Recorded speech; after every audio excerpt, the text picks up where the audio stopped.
কোথায় ঘরে ভেঙে যাওয়া গাছের মতোই পড়ে আছো কি? আরে ঘোষালদা, তুমি কেমন আছো? ভালোই। তোর খবর? এই চলে যাচ্ছে।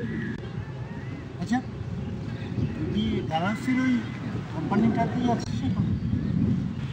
না, আমি ছেড়ে দিয়েছি। এতে আমার নাটকের প্রবলেম হচ্ছিল। ওসব আমার পোষাবে। তুমি তো ভালো করেই জানো নাটক আমার জীবন। আমি নাটকের জন্য সব কিছুই ছাড়তে পারি, কোনো কিছুর জন্যই নাটক ছাড়তে পারি। জীবনে চলতে গেলে টাকাও তো দরকার। নাটক করলে তো টাকা আসবে না। টাকার জন্য আমি নাটক করি না বিশাল। আমি বাবা মার এক ছেলে, তাই ল্যাংটা পারি। যা আছে তোতে আমার চলে যাবে, নাটকটাও চালিয়ে যেতে পারবো। হ্যাঁ, এটা বিড়ি দে।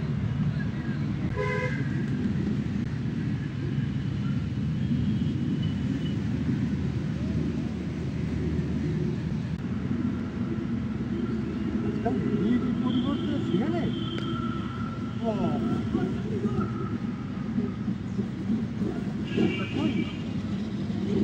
গ্যাস লাগাতে?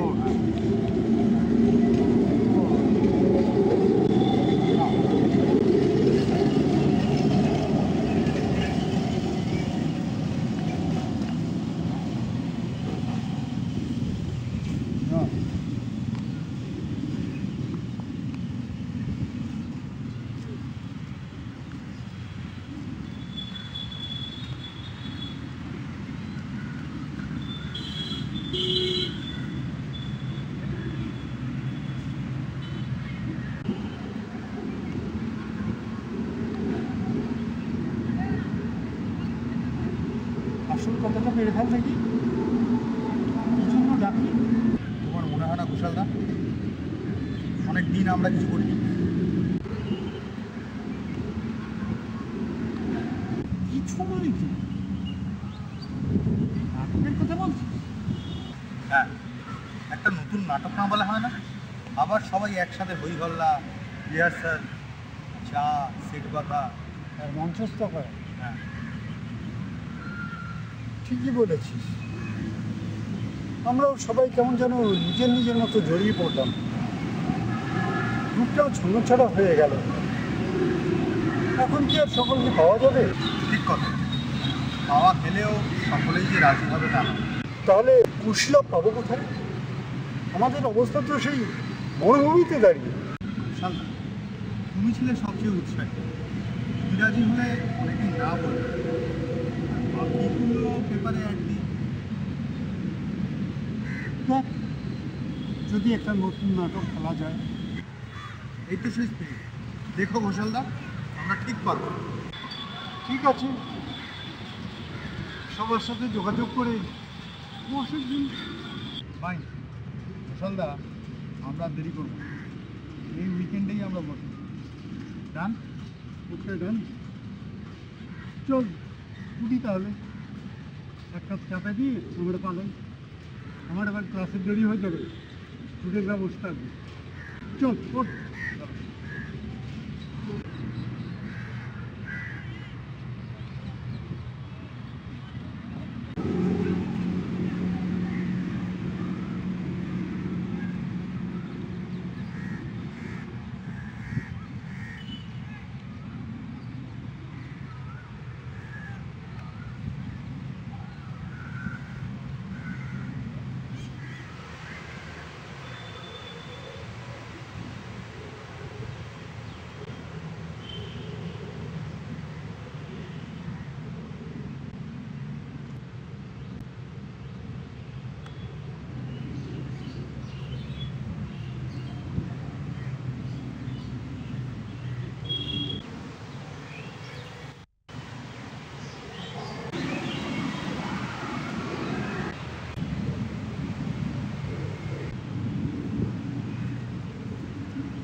পর্যন্ত কেউ এলো না।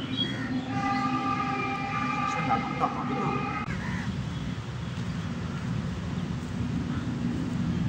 সরি, একটু দেরি হয়ে গেল।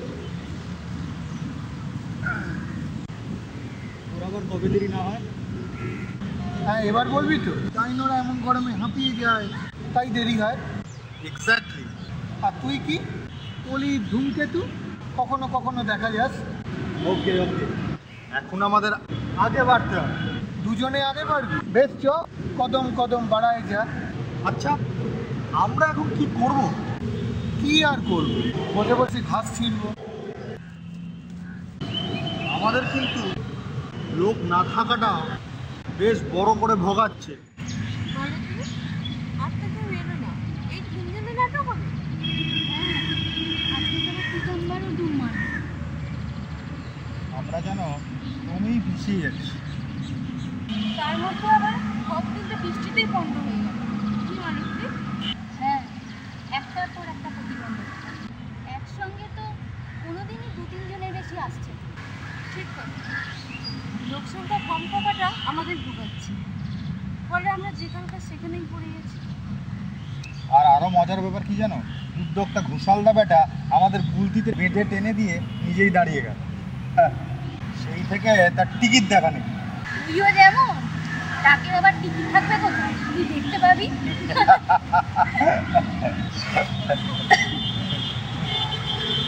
যাই হোক, এখনো তো আমরা কি নাটক করবো তাই ঠিক হলো না।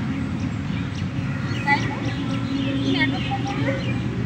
আচ্ছা, ঘোষালদা সেদিনকে একটা বিদেশি নাটকের কথা বলছিল, আন্তিগোনে।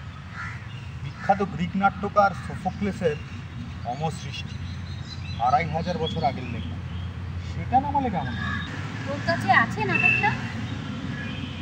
আমি ওটার একটা বাংলা অনুবাদ করেছি, অলোক রঞ্জন দাশগুপ্তের অনুবাদ, সাহিত্য একাডেমি।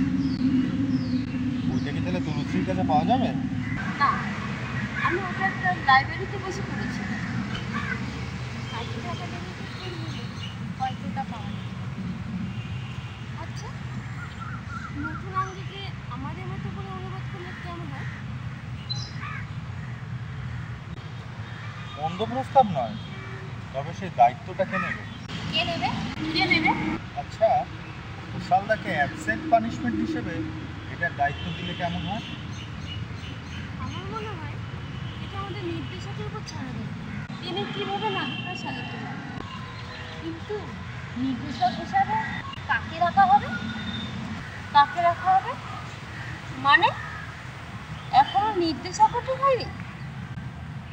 আচ্ছা, মানবকে রাখলে কেমন হয়? সেবাটা তো এখন এনজিও নিয়ে ব্যস্ত, সময় দিতে পারবে?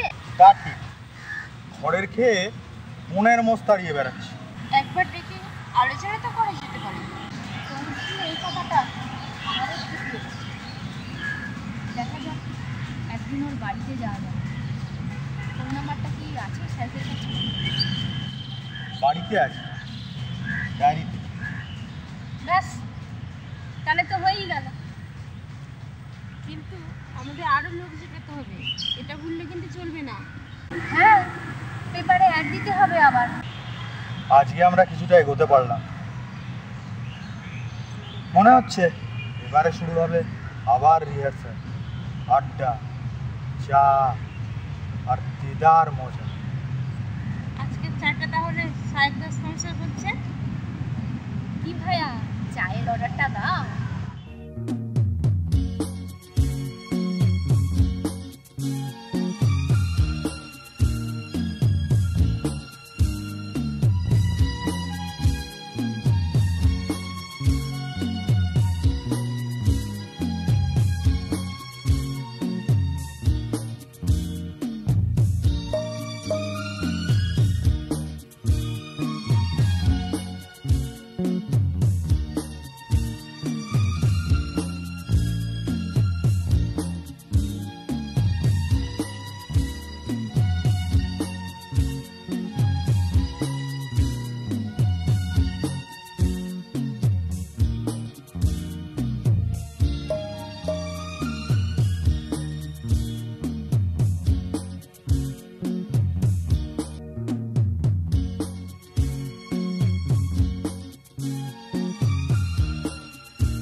হ্যালো, তনুশ্রী কাল রাতে কোহেলি বাড়ি ফেরেনি।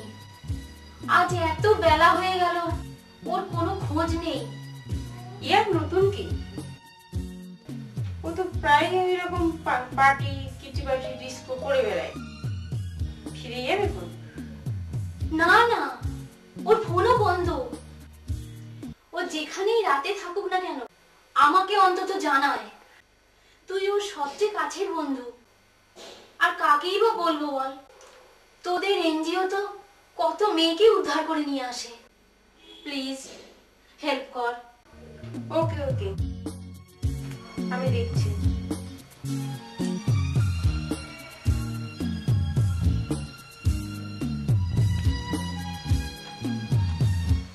কি তনুশ্রী, এত চুপচাপ হয়ে বসে কেন? আর বলো না, উটকো একটা প্রবলেম। প্রবলেমটা কি আমাকে বলা যেতে পারে? বলবো বলেই তো সাত সকালে এসে বসে আছি। আচ্ছা, জলের বোতলটা দাও তো।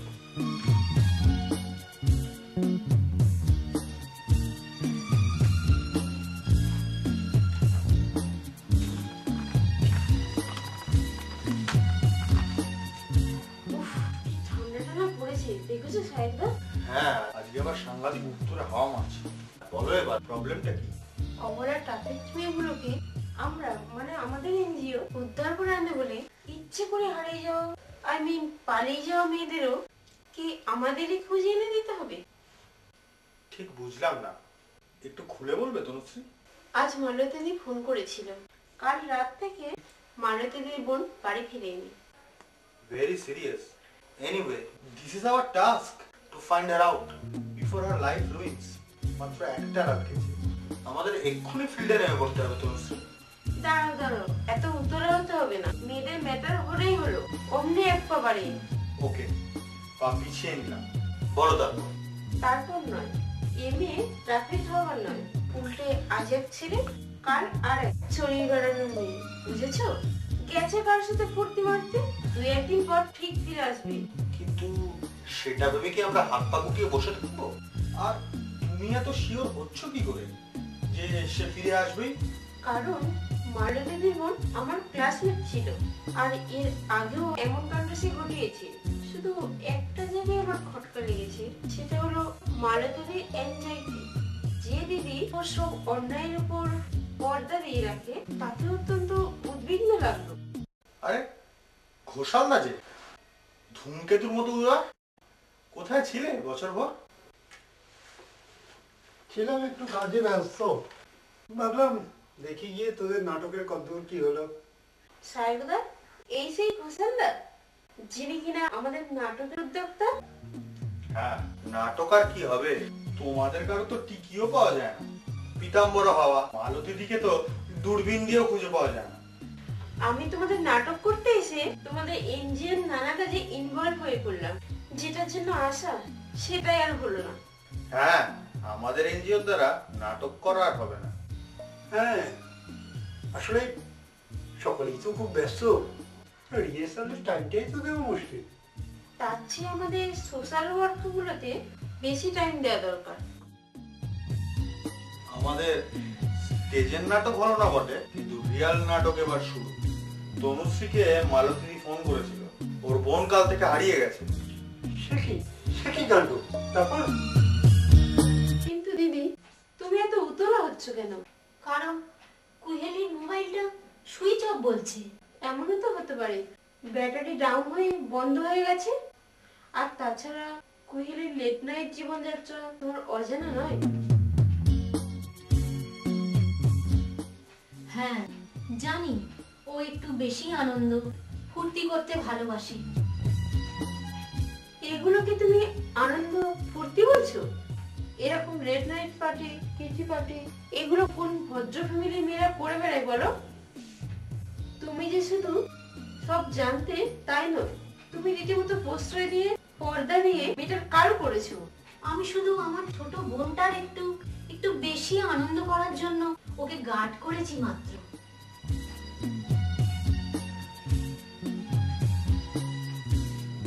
এমন যে হবে আমি জানবো কিভাবে? এ তো জানা কথা, অসংযমী জীবনযাপন এভাবে মানুষকে অন্ধকারে ফেলে দেয়। আজ তোমার আজ করার জন্যই দিদি মেয়েটা একেবারে বিপদে চলে গেল।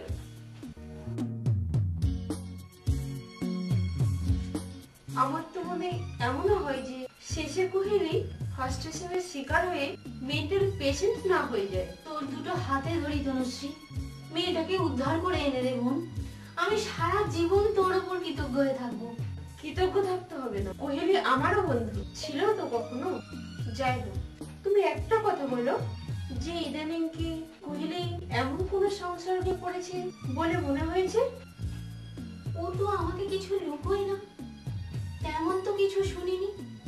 বা ধরো নতুন কোনো অ্যাটাচমেন্ট? ওর তো নিত্য নতুন পুরুষ লাগে। হ্যাঁ, ওর নতুন নতুন বন্ধু করতে ভালোবাসে। এটা ঠিক কথা। আবার তার সাথে একটা স্টেডি বয়ফ্রেন্ডও আছে। সে তো আমিও জানি। অন্য কিছু যাকে বা যাদের সাথে নতুন ফ্রেন্ডশিপ হয়েছে?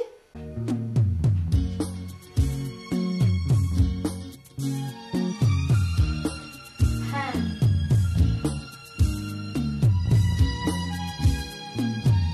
তবে সেটা কোনো ফ্রেন্ডশিপ নয়।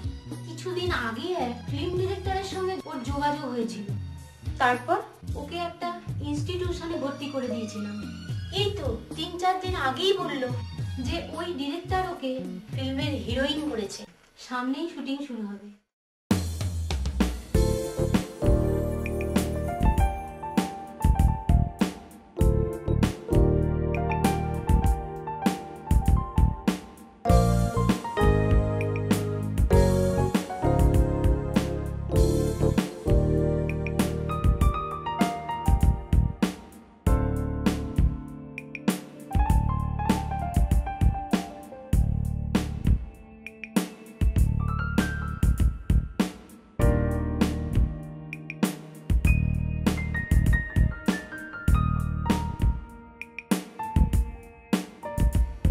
হ্যালো,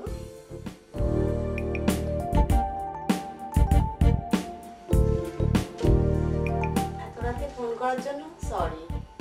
আমি আপনাদের বিজ্ঞাপনটা দেখলাম। আমি বেশ কিছু ছোটখাটো কাজ করেছি, আপনাদের সিনেমায় অভিনয় করতে চাই। কিভাবে যোগাযোগ করব? আচ্ছা, আমি এখনই পাঠিয়ে দিচ্ছি। Thank you. অভিনয়টা না হয় বুঝলাম, কিন্তু তুই এখন মডেল হবে কি করে? কেন রে দিদি, আমি কি এতই খারাপ দেখতে? দেখতে কথা নয়, তোর বিয়ের আগে ফিগারটা দারুণ ছিল, কিন্তু পপির পর তোর পেটটা বেশ বেড়ে গেছে। এখন কি কেউ তোকে মডেল করবে বিজ্ঞাপনে? সে যাই হোক, আমি এক ডিরেক্টরের সাথে কথা বলেছি, দেখা করতে বলেছে। তোর বরকে বলেছিস? জানতে পারলে রাগারাগি করবে না তো? দিদি, সায়ন্তন বর হওয়ার আগে আমার প্রেমিক ছিল। ওকে আমি কাল রাত্রে বলেছি, সারাদিন ঘরে বসে থাকতে থাকতে বোরিং লাগে, আমি অভিনয় করব, মনটা ভালো থাকবে। ও না করেনি। কিন্তু আবার তুই ফেসে যাবি না তো? তোর শুধু এক কথা, ডিরেক্টরের সাথে কথা বলবি? ফোন করব? ঠিক আছে, কর ফোন।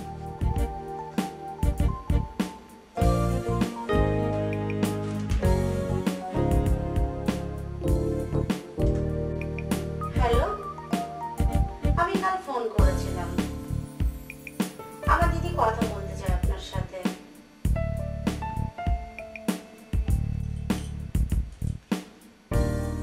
ওর খুবই ইচ্ছা যে ও অভিনয় করে। ও ঠিক পারবে। বল বল, আমার কনফিডেন্স আছে। আসলে ওর জেদ, ও করবেই। আপনি যেভাবেই হোক ওকে শিখিয়ে পড়িয়ে তৈরি করে নিন, সে আপনি ঠিক করে দেবেন। Thank you.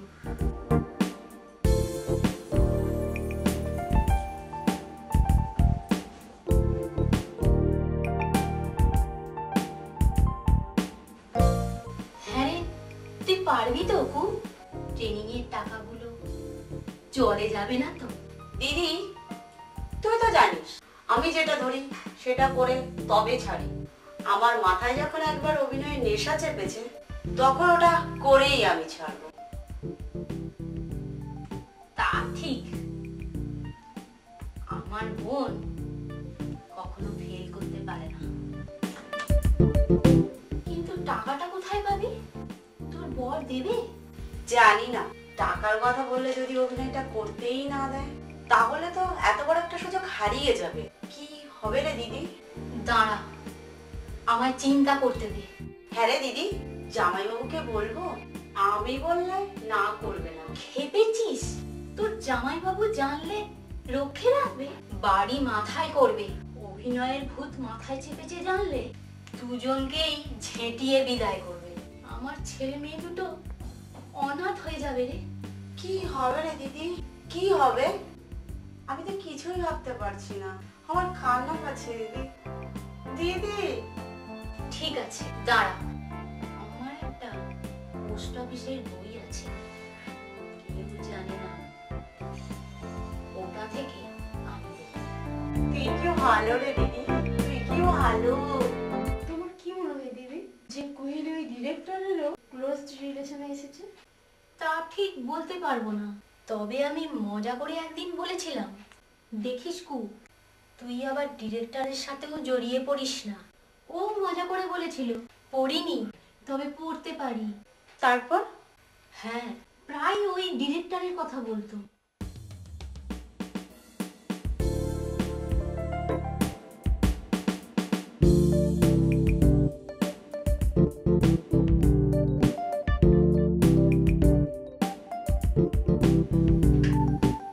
আজকাল তোকে যেন অন্যরকম লাগে। কিরকম রে দিদি?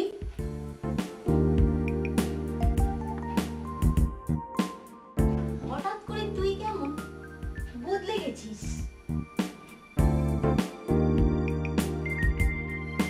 কেন বলতো?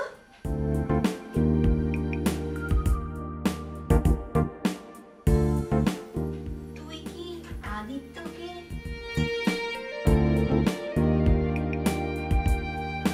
থামলি কেন দিদি? বল কি বলছিলি?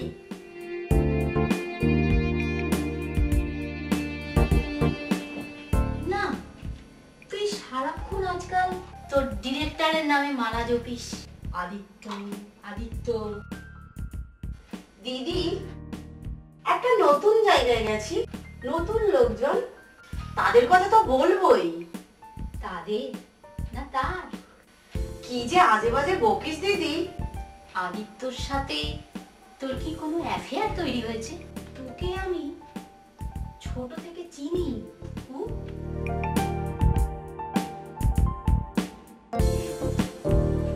তুই আদিত্যর সাথে জড়িয়ে পড়ছিস? এখনো পড়িনি, তবে পড়তে পারি। আদিত্য খুব ইন্টারেস্টিং, দারুণ বন্ধু। আর তোর বর, তোর বেবি? তুই কিন্তু সায়ন্তনকে ভালোবেসেই বিয়ে করেছিলি। সায়ন্তনকে আমি আজও ভালোবাসি দিদি, ওরা ওদের জায়গায় আছে, কিন্তু আমারও তো একটা একেবারে নিজস্ব জগৎ আছে। বিয়ের প্রথম কয়েক মাসে মধুচন্দ্রিমা কেটে যেতেই সায়ন্তন নিজের ব্যবসা নিয়ে ব্যস্ত হয়ে গেল। বিয়ের আগে যে সময় ওর আমার জন্য ছিল সেটাও আর থাকলো না। তুই কেন এত ইমোশনাল রেখো? সায়ন্তনকে তো তোর আর তোর বেবির জন্যই ব্যবসাটা মন দিয়ে করতে হয়। হয়তো তাই। আমি বেরোই রে দিদি। আদিত্য ভীষণ ঘড়ি ধরে চলে, নিজেও দেরি করে না, দেরি করেও একদম পছন্দ করে না। ভয় ভয় তুই আবার কিছু কাণ্ড না ঘটিয়ে বসিস। ভয় নেই দিদি, আদিত্যকে ভরসা করা যায়। দেখ, যা ভালো বুঝিস, এভাবে বারবার তুই যদি বাইরের অ্যাফেয়ারে জড়িয়ে পড়িস তাহলে সেটা সায়ন্তন পারবে তো সহ্য করতে? সায়ন্তন আমাকে ভালোবাসে, আর তার মর্মটা তুই যদি বুঝতিস। শুধু ভালোবাসার দোহাই দিয়ে তুই বারবার ওকে আঘাত করতে পারিস না, তুই বারবার ওকে আঘাত করতে পারিস না, তুই বারবার ওকে আঘাত করতে পারিস না।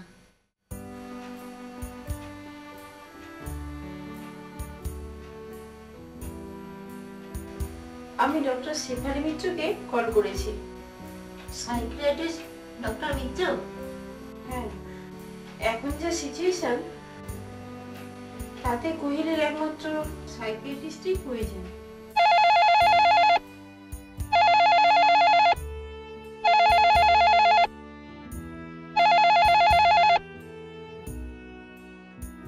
হ্যালো, ও হ্যাঁ ডক্টর মিত্র, আপনি কত দূরে আছেন? হ্যাঁ হ্যাঁ, আচ্ছা, ওখান থেকে বাম দিকের গলিতে ঢুকুন, 1, 2, 3 নম্বর বেরিয়ে ডান হাতের গলিটাই ঘুরুন, 7 নম্বর বাড়ি ডান হাতে। কত দূরে আছেন উনি? ওই এসে পড়েছে।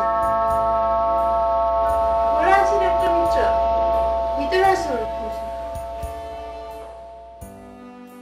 কি ব্যাপার তনুশ্রী, হঠাৎ emergency call? Oh no, what happened to her? কাল রাতে ও বাড়ি ফেরেনি, আর সকালে তনুশ্রী ওকে খুঁজে নিয়ে এসেছে। তারপর আমার সঙ্গে পড়তো কুহেলি, আর ইনি ওর দিদি মালতী। ও আই সি। তনুশ্রী কি ব্যাপার সেটা একটা জিজ্ঞেস করে বলবেন? আজ সকালে মালতী দি আমাকে ফোন করে জানায় যে কুহেলি কাল রাত থেকে বাড়ি ফেরেনি। আমি তন্ন তন্ন করে খুঁজে নিউ ক্যালকাটা প্রায় শেষ ভাগে এক প্রকার অর্ধনগ্ন অবস্থায় একটা ভ্যাটের পাশ থেকে ওকে খুঁজে পাই। কিন্তু কেন? সেটাই তো ধোঁয়াশা। কাল ও কোথায় গেছিল সে ব্যাপারে কিছু বলতে পারবেন কি? ও প্রায় বন্ধু বান্ধবদের সাথে হই হুল্লোড়, একটু পার্টি এসব করতে ভালোবাসে। কাল সন্ধ্যেবেলা ওর এক বন্ধুর বার্থডে পার্টিতে যাবে বলছিল, কিন্তু ওর আবার একটা শুটিং এরও কথা ছিল কাল। এই নিয়ে ওর বন্ধুর সাথেও কিছু মিসআন্ডারস্ট্যান্ডিং হয়। মেয়েটাকে তো খুব ডিপ্রেস লাগছে, ওর মধ্যে একটা ড্রাউজিনেসও দেখা যাচ্ছে, মনে হচ্ছে প্রচুর নেশা করা ফল। ও কি খুব নেশা করতে অভ্যস্ত? ড্রিঙ্কস বা হালকা নেশা তো পার্টি ডিস্কো করলে কিছু করবেই, কিন্তু কিন্তু ট্রিটমেন্টের আগে ওর মুখ থেকে তো আমাকে কিছু শুনতে হবে। ও কি পারবে কথা বলতে? আমরকে তেঁতুল জল খাইয়েছিলাম, বমি করেছে, কিন্তু ঝিম মারা ব্যাপারটা এখনো রয়ে গেছে। এই ট্যাবলেটটা ওকে খাইয়ে দাও তনুশ্রী, তাহলে জীবনের রোগটা কমবে।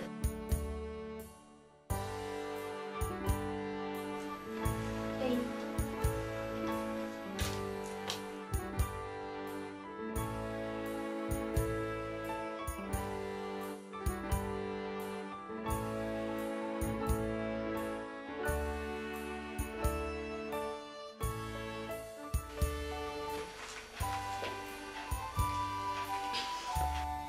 আচ্ছা আজ আমি আসি, ওর অবস্থা কি হলো সেটা আমাকে খবর দেবে।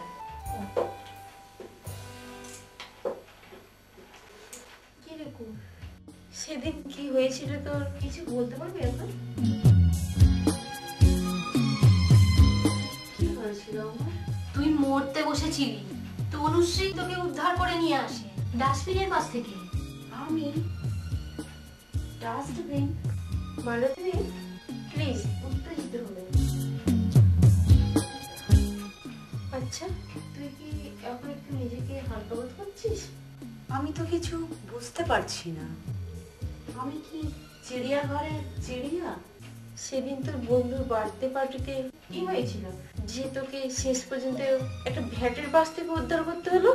তোর একটা ছোট বেবি রয়েছে, একটা ভালো হাজবেন্ডও রয়েছে, তোর নিজের জন্য তো বটেই, এমনকি ওদের জন্য তোর ঠিক হয়ে ওঠাটা জরুরি। আর তুই যদি কিছু না বলিস তাহলে তো আমরাও তোকে সাহায্য করতে পারবো না। আমি কারো সাহায্য চাই না। আদিত্যর ফিল্মে আমি খুব তাড়াতাড়ি চান্স পেয়ে যাই হিরোইন হিসাবে। হ্যাঁ, তার জন্য আমাকে আদিত্যর ঘনিষ্ঠ হতে হয়েছে। না, আদিত্য জোর করেনি। ওর ব্যক্তিত্বের মধ্যেই একটা অদ্ভুত আকর্ষণ ছিল, যেটা ইগনোর করা অসম্ভব। আমি সেটা বুঝেছিলাম, তোকে বলেছিলাম, তুই এড়িয়ে গেছিলি।